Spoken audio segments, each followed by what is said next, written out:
일본 여당이 어제 치러진 참의원 선거에서 결국 과반 의석 확보에 실패하면서 이시바 내각의 국정 운영에 큰 타격을 받게 됐습니다. 집권 자민당 내에서는 이시바 총리의 사퇴를 촉구하는 목소리가 커지면서 일본 정계가 소용돌이로 빠져드는 상황입니다. 일본 현지 연결합니다. 김세호 특파원. 네, 도쿄입니다. 네, 먼저 이번 참의원 선거 결과부터 정리해 주시죠.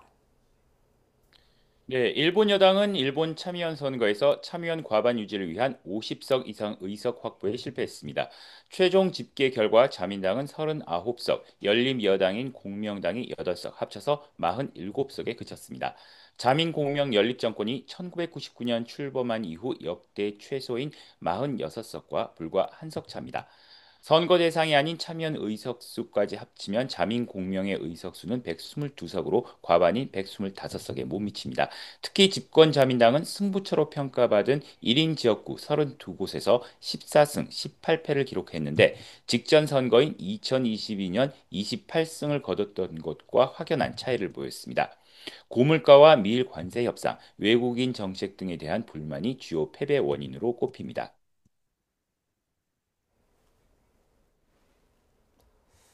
네, 이시바 정권에 대한 후폭풍이 거셀 것으로 보이는데 이시바 총리의 퇴임을 촉구하는 당내 목소리도 커지고 있죠.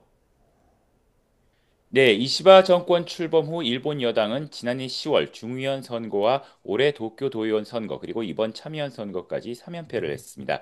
중의원에 이어 참의원까지 소수 여당으로 전락하면서 당장 이시바 총리는 거센 퇴진 압박에 직면하고 있습니다.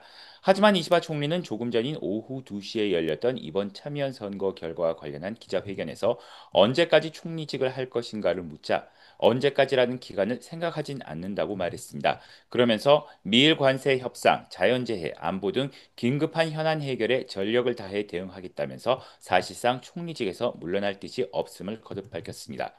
자민당 내부에서는 지금 상태로는 외교조차 어렵다며 이시바 총리를 당장 사퇴시켜야 한다는 목소리가 공공연히 나온 것으로 전해졌습니다. 특히 아소 자민당 최고고문은 이시바 총리의 총리직 유지를 더는 용인할 수 없다고 주위에 말한 것으로 알려졌습니다. 당내 비주류 의원 사이에서는 이시바 총리로부터 강요 등 주요 인사를 제안받더라도 응하지 말 것을 촉구하는 목소리도 나옵니다. 또 자민당 의원 3분의 1 이상이 동의하면 당내 중참의원 총회 개최가 가능하고 이를 통해 총리의 퇴진을 정식으로 요구할 수 있습니다. 이 때문에 중참의원 총회 개최를 요구하는 움직임이 물밑에서 진행되고 있는 것으로 전해졌습니다. 네, 이번 참의원 선거에서는 극우 성향의 정당이 대폭 약진했죠. 네, 가장 두드러진 약진을 보인 것은 일본인 퍼스트를 내세운 참정당입니다. 외국인 노동자 수용의 대폭적인 제한 등 노골적인 외국인에 대한 규제 강화를 강조하고 있습니다. 또 외국인은 의료 보험을 내지 않으면서 의료 혜택을 받는다던가 토지 상속세를 내지 않는다는 가짜 뉴스를 주장하기도 했습니다. 그럼에도 극우 성향의 참정당은 이번 참의원 선거에서 기존 한석에서 14석을 얻었습니다. 일본 자민당의 불만을 가진 극우 지지 성향의 지지자들을 유입한 것으로 보이는데 자민당의 패배에도 일조했다는 평가가 나옵니다.